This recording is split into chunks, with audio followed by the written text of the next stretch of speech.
Le transit des marchandises est partiellement bloqué sur l'un des axes routiers majeurs de l'Union européenne.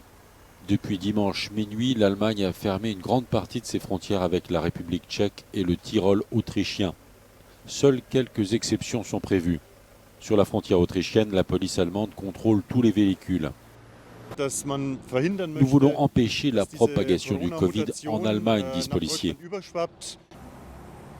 Les camions sont autorisés à passer seulement avec un test PCR négatif de moins de 48 heures. Ceux qui n'en ont pas peuvent se faire tester sur place. On m'a arrêté, j'ai donné ma carte d'identité. Un policier m'a dit d'aller me faire tester, qu'il me rendrait ma carte d'identité après le test.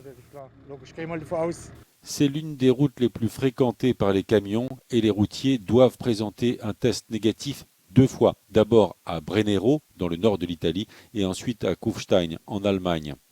La région du Tyrol est touchée de plein fouet par les restrictions. Conséquence de la fermeture des frontières, des stations de ski ferment elles aussi. Pourtant, sur le front épidémique, la situation dans le Tyrol s'améliore.